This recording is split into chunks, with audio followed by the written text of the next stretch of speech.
हल करें। 4 के सबसे छोटे दो अपवर्तकों को लिखें। तो यहाँ पे कह रहा है कि 4 के सबसे छोटे दो अपवर्तियों को लिखें। अब देखिए अपवर्तियों मतलब क्या होता है। तो 4 से कौन कौन संख्या है जो विभाज्य है। तो देखिए 4 से कौन कौन संख्या विभाज्य है।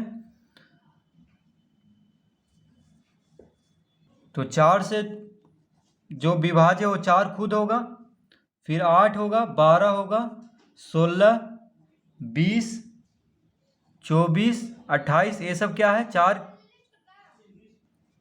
तो 4 से ये सब संख्या देखिए विभाज्य है। 4, 8, 12, 16, 20, 24, 28।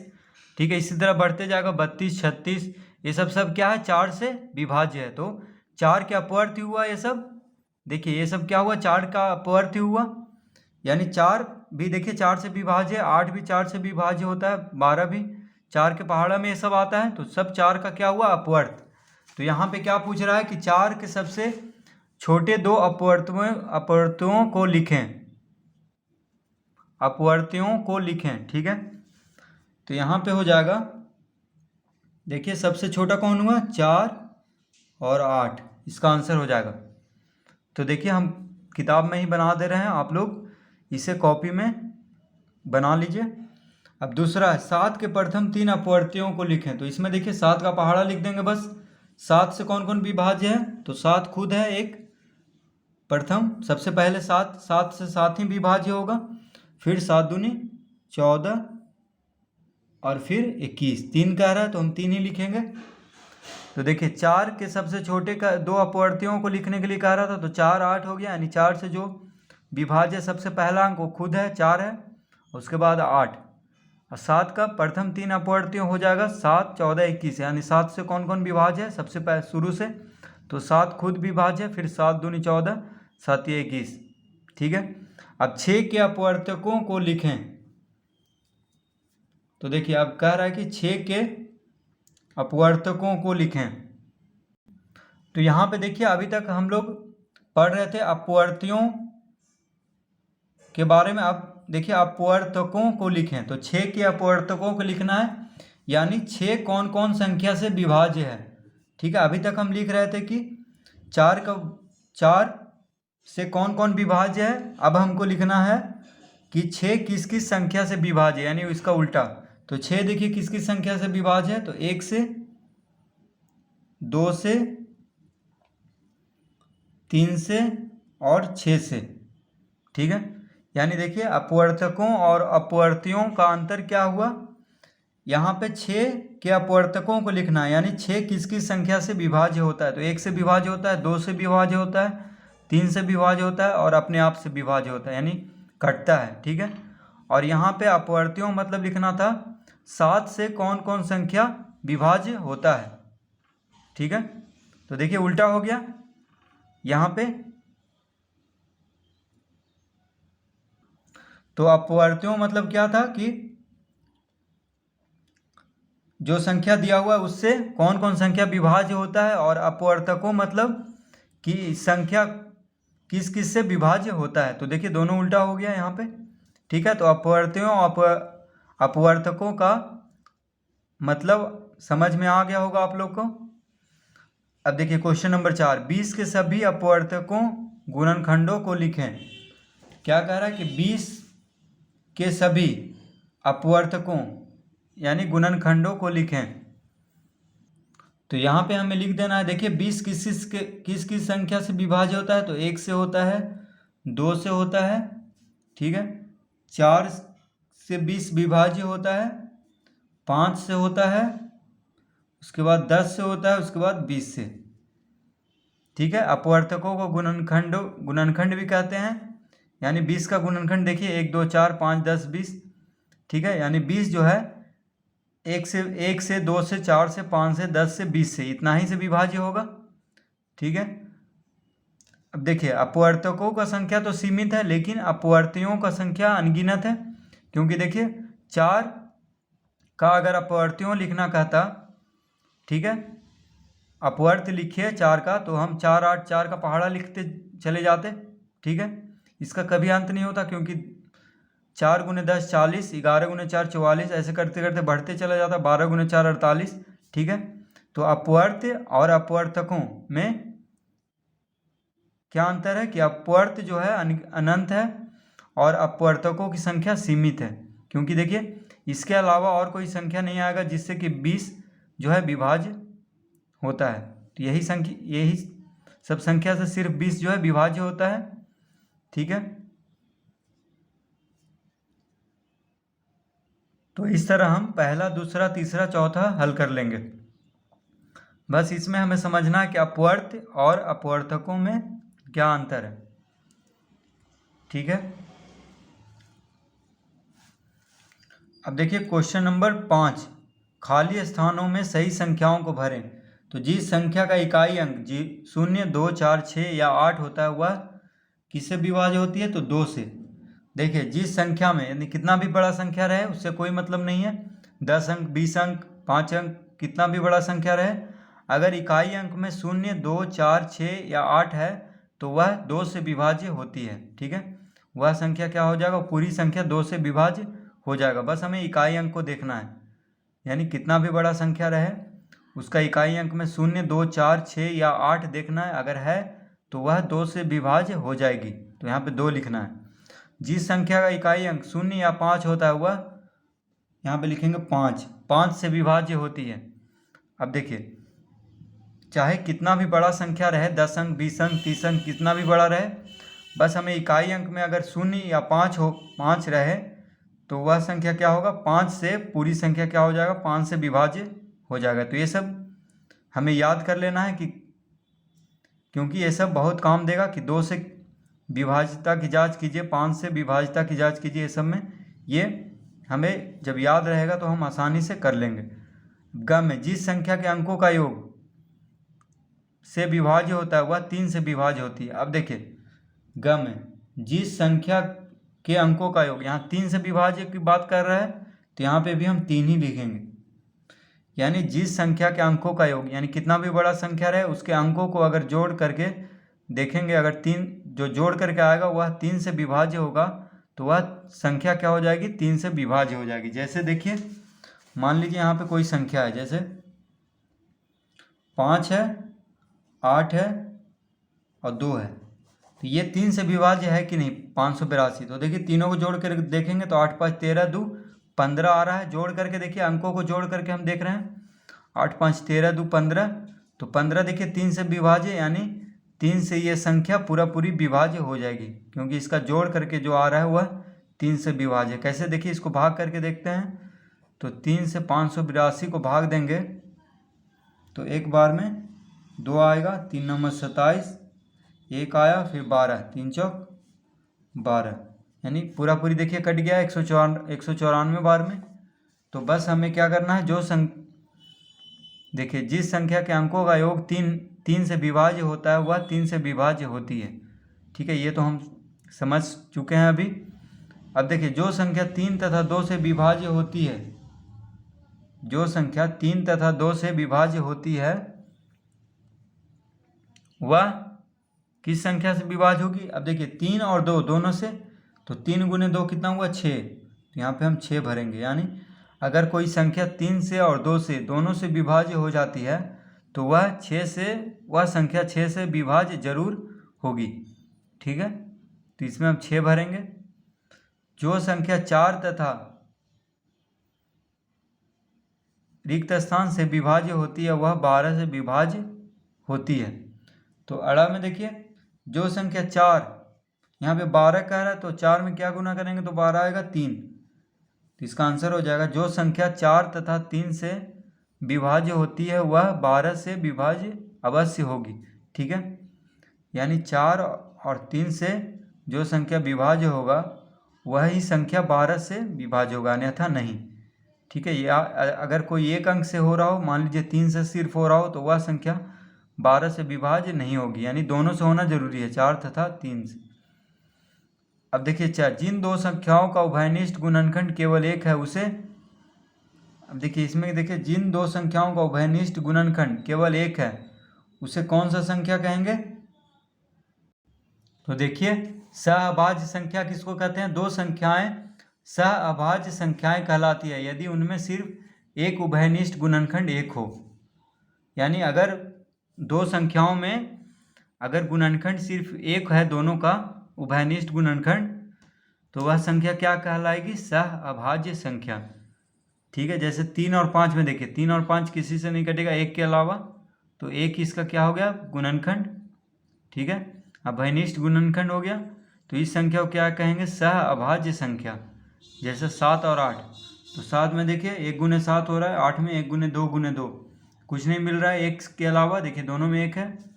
8 और 9 में एक मिल रहा है दोनों में। तो ये सब कौन सी संख्या हो गई? सह अभाज्य संख्या।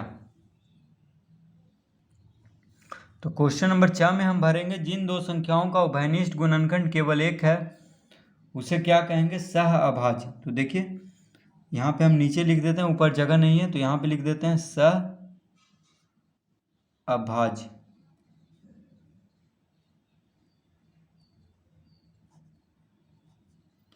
यानी उसे क्या कहेंगे? सह अभाज्य संख्याएं कहते हैं। ठीक है, देखिए ये ज है, आधा ज। तो जिन दो संख्याओं का उभयनिष्ठ गुणनखंड केवल एक है उसे कौन सा संख्या कहेंगे? सह अभाज्य संख्याएं। अब क्वेश्चन नंबर 6 देखिए, क्या 32 2 से विभाज्य है? तो देखिए 2 से विभाज्यता का नियम क्या है? तो 2 से विभाज्यता का नियम है जिस संख्या का अंतिम अंक इकाई अंक 0, 2, 4, 6 या 8 होता है वह संख्या 2 से विभाज्य होती है। इस तरह 10, 24, 38, 128, 502 तथा आदि 2 से विभाज्य है, तथा 11, 17, 31, 85, 211, 1031 आदि 2 से विभाज्य नहीं है। तो बस हमें इकाई अंक में देखना है, यानी जितना भी बड़ा संख्या रहे क्या देखना है? इकाई अंक। तो इकाई अंक में या तो 0 रहे, 4 रहे, 8 रहे, 2 रहे, ये सब क्या होगा? 2 से विभाज्य होगा।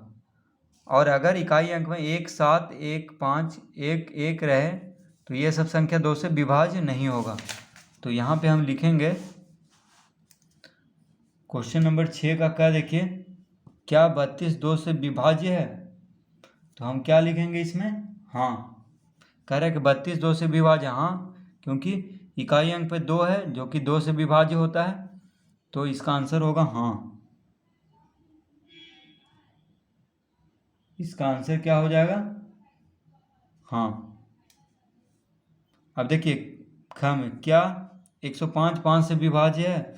तो यहाँ भी हम हाँ लिखेंगे, क्योंकि 5 वाला भी हम पढ़ चुके हैं। जिस संख्या का इकाई अंक 0 या 5 होता है वह 5 से विभाज्य होती है। ठीक है, तो इसका आंसर भी हो गया कितना? क्या 105 5 से विभाज्य है? तो हाँ लिखेंगे हम ख में भी। अब देखिए ग में क्या 3452 3 से विभाज्य है? तो 3452 को जोड़ करके देखते हैं अंकों का योग कितना आता है। तो दूसरा में भी हाँ, ख में भी देखिए हाँ आंसर होगा। क्या 105 5 से विभाज्य है? तो हाँ, क्योंकि इकाई अंक में देखिए 5 या 0 रहना चाहिए 5 से विभाज्य होने के लिए।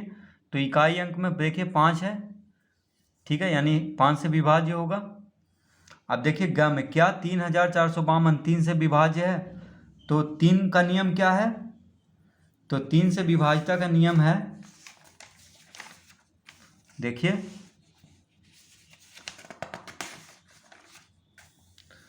जिस संख्या के अंकों का योगफल 3 से विभाज्य होता है वह संख्या 3 से विभाज्य होती है। यानी अंकों का योगफल कितना से विभाज्य होना चाहिए? 3 से, तब वह संख्या 3 से विभाज्य हो जाएगी।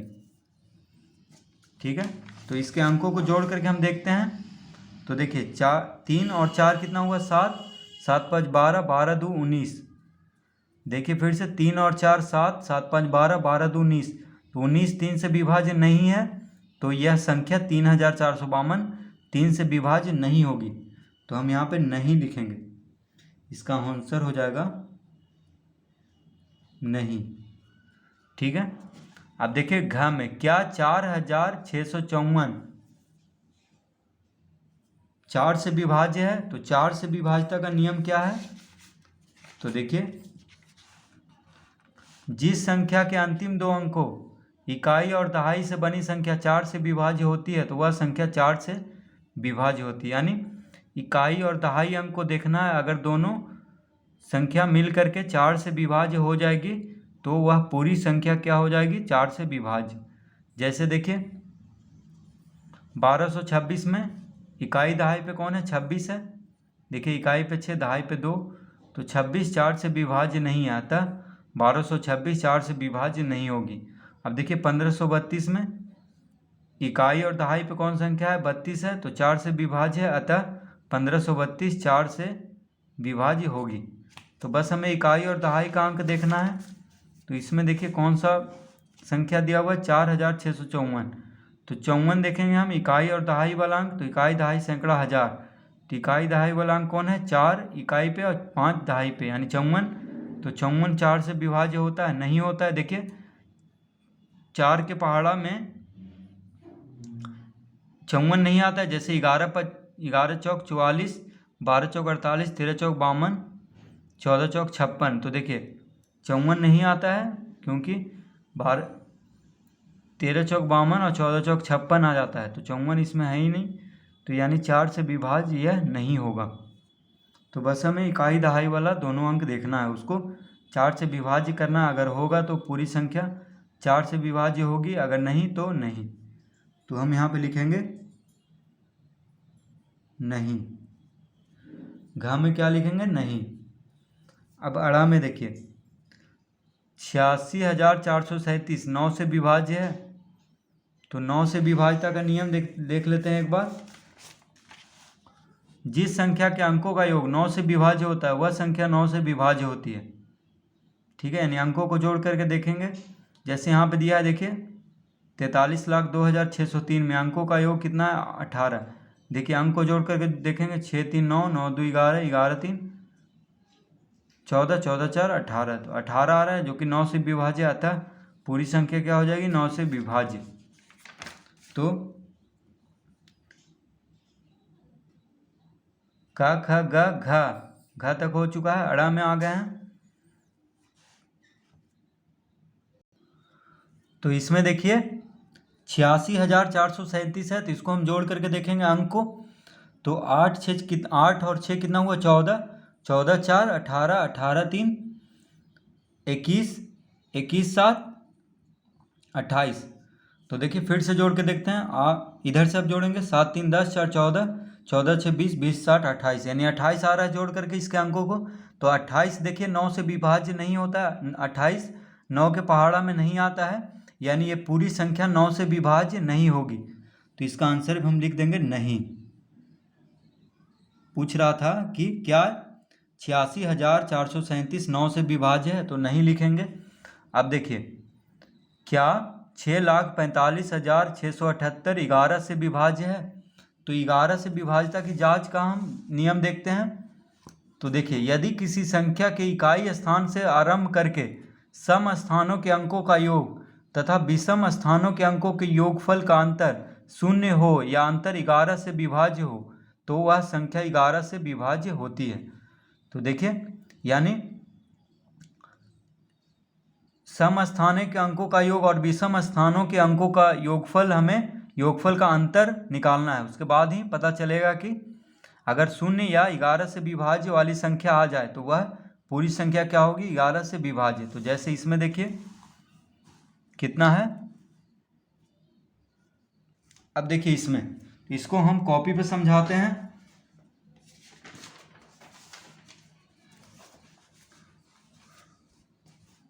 तो संख्या है 6 4 5 6 7 8, ठीक है। अब देखिए कह रहा है कि सम स्थान, तो सम स्थान पे कौन कौन है, देखिए सम स्थान मतलब सम संख्या के स्थान पे, तो सम संख्या को देखिए पहला स्थान पे ही है, दूसरा तीसरा चौथा पांचवा छठा स्थान पे 8 है। तो देखिए सम स्थान मतलब 2 दूसरा स्थान वाला, फिर चौथा स्थान वाला संख्या और फिर छठा स्थान वाला, ठीक है। तो तीनों को जोड़ेंगे, देखिए 4 हो गया, 6 हो गया और 8 हो गया, कितना होगा जोड़ करके, तो 8 से 14, 14 4 18 हो गया, ठीक है। तो ये तो हो गया सम स्थान पे जो अंक है, यानी देखिए दूसरा, चौथा और छठा अंक, ठीक है, दूसरा अंक, चौथा अंक और छठा अंक, यानी सम स्थान पे हो गया। 2 4 6 8 ये सब क्या है, सम संख्या है, क्योंकि 2 से विभाज्य होता है वो सम संख्या कहलाता है, ठीक है। अब देखिए विषम स्थान पे कौन कौन है, तो पहला, तीसरा,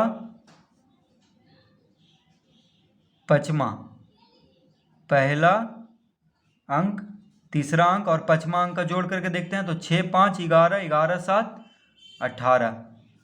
तो देखिए पहला, तीसरा और पचमा, मतलब पहला, तीसरा और पचमा अंक क्या है, विषम स्थान पे है, क्योंकि 1 3 और 5 ये सब क्या है, विषम संख्या है, ठीक है। तो देखिए पहला स्थान पे है 6, तीसरा स्थान पे है 5, तीसरा और पचमा स्थान पे है 7। तो तीनों को जोड़ करके देखेंगे 6 5 11 7 18। अब देखिए विषम स्थान पे जो संख्या है, अंक है, उसको भी जोड़ करके 18 आया, और सम स्थान पे जो अंक है उसको भी जोड़ करके 18 आया। तो दोनों को हम घटा देंगे तो कितना आ रहा है, 0, यानी 0 या 11 से कटने वाला अंक आना चाहिए 11 से विभाज्य होने के लिए। तो देखिए 0 आ रहा है, यानी 11 से ये संख्या विभाज्य हो जाएगा। तो इसमें हम क्या लिखेंगे, हाँ, च में हम लिखेंगे हाँ। इस तरह से देखिए क्वेश्चन नंबर 6 भी हम हल कर लेंगे। अब देखिए क्वेश्चन नंबर 7 कह रहा है बिना भाग दिए बताएं, बिना भाग दिए बताएं कि 456 6 से विभाज्य है। तो देखिए 6 से विभाज्यता का नियम क्या है,